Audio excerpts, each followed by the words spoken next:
हिंदुस्तानियों ने लगभग 250 सालों तक अंग्रेजों की गुलामी और अमानवीय जुल्मों को सहा है और अंग्रेजों के अत्याचार से लगातार लड़ते हुए न जाने कितने ही बच्चे, बूढ़े और युवाओं ने अपनी जान की कुर्बानी दी। तब कहीं जाकर हम आज आजाद देश में सांस ले रहे हैं और आजादी के 75 साल पूरे होने पर देश में अमृत महोत्सव मना सके हैं। लेकिन अंग्रेज हमेशा से ही भारत में नहीं थे, बल्कि जब वे मीलों का सफर तय करके भारत आए थे तब यहाँ पर मुगलों का राज था और अगर मुगल न चाहते तो अंग्रेज भारत में प्रवेश तक नहीं कर सकते थे, क्योंकि भारत में एक और मुगलों का शक्तिशाली साम्राज्य था तो दूसरी ओर मातृभूमि पर मर मिटने वाले मराठा भी थे। ऐसे हालात में अंग्रेजों को भी भारत में राज करने के लिए एड़ी चोटी का जोर लगाना पड़ा था। मगर धीरे धीरे अंग्रेजों ने हिंदुस्तान पर अपना वर्चस्व इतना बढ़ा लिया कि उन्होंने पूरे मुगल साम्राज्य को ही खत्म कर दिया। लेकिन इस इतिहास में सवाल ये आता है कि मुगलों के उस शक्तिशाली साम्राज्य को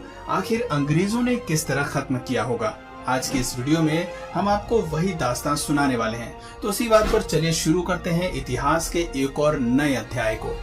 इतिहास बताता है कि 16वीं सदी के अंत में भारत इतना संपन्न था कि पूरी दुनिया में जितना उत्पादन होता था उसका लगभग 1/4 हिस्सा केवल भारत में ही उगता था और यही वजह थी कि भारत उस समय सोने की चिड़िया कहलाता था और पूरी दुनिया की नजर इसी सोने की चिड़िया पर ही टिकी हुई थी। ऐसे में भला अंग्रेज कहाँ पीछे रहते। उस समय हिंदुस्तान में दिल्ली पर सम्राट अकबर का राज था और ऐसा माना जाता है कि अकबर अपने दौर के सबसे ज्यादा दौलतमंद बादशाह थे। लेकिन उसी समय ब्रिटेन में भी गृह युद्ध की स्थिति बन गई थी और उस समय महारानी एलिजाबेथ प्रथम की शासनकाल में अधिकांश अर्थव्यवस्था कृषि पर ही निर्भर करती थी। अफसोस कि आपसी गृह युद्ध के चलते ब्रिटेन वैश्विक स्तर पर केवल 3 से 4% उत्पादन ही कर पा रहा था और इसी दौरान पुर्तगाल और स्पेन ब्रिटेन को पीछे छोड़कर उनके मुकाबले काफी ज्यादा तरक्की कर रहे थे। हालात इतने बिगड़ चुके थे कि ब्रिटेन के लुटेरे नाविक भी पुर्तगाल के जहाजों को ही लूटकर अपना काम चलाते थे, क्योंकि ब्रिटेन में लूटने के लिए कुछ बचा ही नहीं था। लेकिन उसी दौरान एक ब्रिटिश नाविक को समुद्री यात्रा के दौरान भारत की अपार संपदा और समृद्धि के बारे में पता चला और ब्रिटिश गवर्नमेंट तक ये खबर जल्द ही पहुंच गई। फिर आया समय सन 1600 का, जब 200 ब्रिटिश व्यापारियों ने मिलकर एक कंपनी बनाई और उस कंपनी का नाम रखा ईस्ट इंडिया कंपनी। और इस कंपनी के सदस्यों ने जब अपनी राजनीति और कूटनीति महारानी एलिजाबेथ को बताई तो वो भी ईस्ट इंडिया कंपनी को सपोर्ट करने के लिए तैयार हो गई।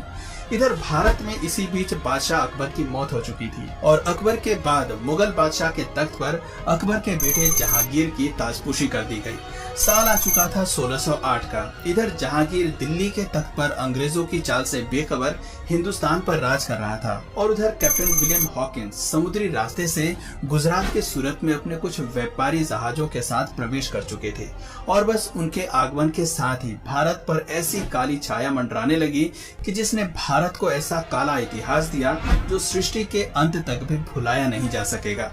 अंग्रेजों ने भारत में आते ही ईस्ट इंडिया कंपनी स्थापित करने की घोषणा कर दी और अपने इसी प्रस्ताव के साथ काफी बेशकीमती उपहारों को लेकर कैप्टन विलियम हॉकिंस अपने कुछ साथियों के साथ जहांगीर के दरबार में पहुंचे। बादशाह जहांगीर उस समय तो डच और पुर्तगालियों के दबाव के कारण इस प्रस्ताव को ठुकरा देते हैं, पर अंग्रेज भी कहाँ पीछे रहने वाले थे। वो लगातार इस व्यापारिक समझौते के साथ नई नई प्रॉफिटेबल डील्स जोड़ते हुए बार बार जहांगीर के पास जाते रहे और अंततः कुछ समय बाद ही जहांगीर ने इस प्रस्ताव पर हस्ताक्षर करके अंग्रेजों को व्यापार करने की मंजूरी दे दी। और ये मंजूरी मिलते ही अंग्रेजों ने पटना, सूरत, मुंबई और चेन्नई में अपनी फैक्ट्रियों को स्थापित करके व्यापार करना शुरू कर दिया। शुरुआत में तो इस कंपनी ने यहाँ के लोगों को रोजगार दिया और बदले में उन्हें अच्छी तनख्वाह भी दी, जिस वजह से हिंदुस्तानी ईस्ट इंडिया कंपनी से काफी प्रभावित हुए और कई हिंदुस्तानी व्यापारी भी इन फैक्ट्रियों से जुड़ गए, लेकिन ज्यादा दिनों तक नहीं।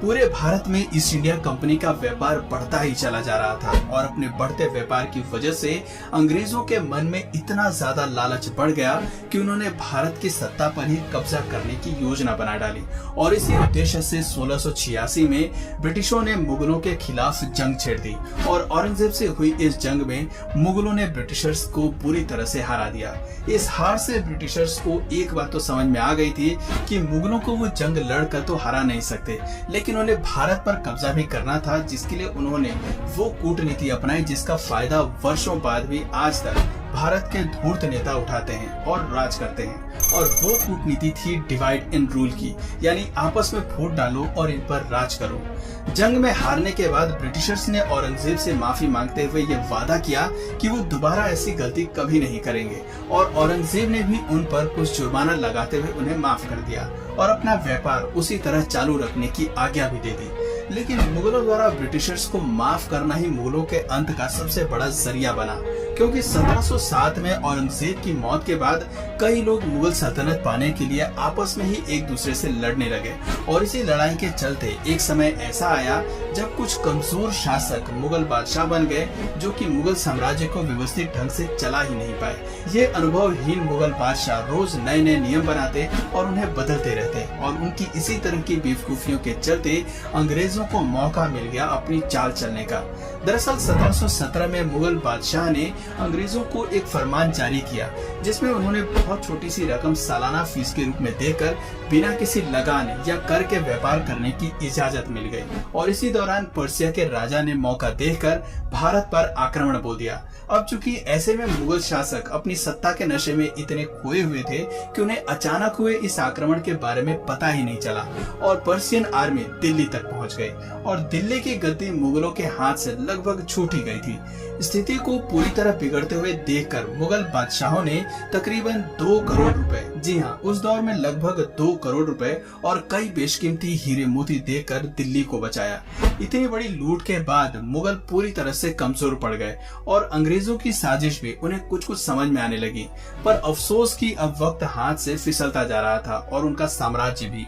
अंग्रेज लगातार भारत पर कब्जा करने की अलग अलग रणनीति अपनाते जा रहे थे, जिसके पहले चरण में उन्होंने बंगाल के नवाब सिराजुद्दौला को तख्त से हटाने के लिए जंग छेड़ दी, और साथ ही साथ अंग्रेजों ने वहां के हिंदुओं और मुसलमानों में आपसी फूट डालकर डिवाइड एंड रूल की कूटनीति लागू की, जिसे संभालने में नवाब सिराजुद्दौला नाकामयाब रहे और नतीजा अंग्रेजों के लिए फायदेमंद रहा। प्लासी के युद्ध में सिराजुद्दौला को हराने के बाद अंग्रेजों ने सिराजुद्दौला के सेनापति को अपने साथ मिला लिया और उसे बंगाल का नवाब बना दिया। समय बीतता गया और भारत पर अंग्रेजों की ताकत और अधिकार भी उसी के साथ साथ बढ़ती जा रही थी। सन 1764 में अंग्रेजी फौज ने बक्सर के युद्ध में अवध के नवाब, बंगाल के नवाब और मुगल नवाब शाह आलम द्वितीय, इन तीनों को हरा दिया। इसके अलावा निजाम और मराठों के बीच में भी फूट डलवाकर अंग्रेजों ने पहले तो उन्हें लड़वाया और फिर उनकी लड़ाई का फायदा उठाकर खुद उनकी कमजोर सेना को हराकर उनकी रियासतों पर कब्जा कर लिया।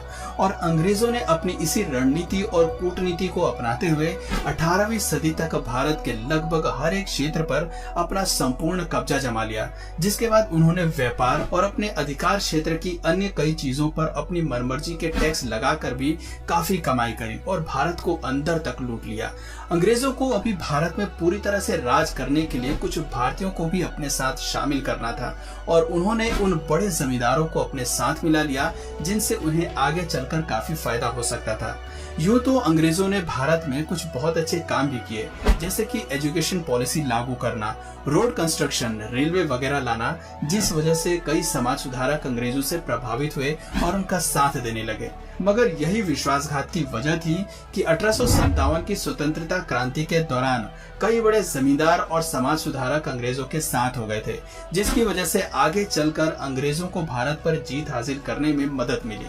भारत पर जीत के साथ ही मुगल साम्राज्य के आखिरी बादशाह बहादुर शाह जफर को अंग्रेजों ने अपना बंदी बनाकर रंगून की जेल में भेज दिया और उनके बेटे व खानदान के तमाम लोगों को मौत की नींद सुला दिया और पूरे भारत को अपना गुलाम बना दिया। तो दोस्तों, ये थी वो दुख भरी दास्तान जिसमें मुगलों की एक गलती और अपने निजी स्वार्थ की भावना ने अंग्रेजों को भारत में पांव पसारने का मौका दे दिया, और उनकी इसी गलती का खामियाजा हिंदुस्तानियों की कई पीढ़ियों को भुगतना पड़ा। वैसे आपके नजरिए से अंग्रेजों के आगमन के लिए मुगल साम्राज्य जिम्मेदार हैं या नहीं, नीचे कमेंट करके अपनी राय हमें जरूर बताएं। और अगर इस वीडियो से आपको कुछ नया जानने या सीखने को मिला या फिर इंटरेस्टिंग लगा, तो प्लीज इस वीडियो को एक लाइक करके अपने फ्रेंड्स और फैमिली में से जरूर शेयर करें। और यदि आप इस चैनल पर नए हैं तो प्लीज इस चैनल को सब्सक्राइब करके बेल नोटिफिकेशन आइकन को ऑन कर लीजिए, ताकि हमारे आने वाले वीडियोस आप मिस ना करें। मिलते हैं फिर किसी वीडियो में नए टॉपिक के साथ, तब तक के लिए नमस्कार।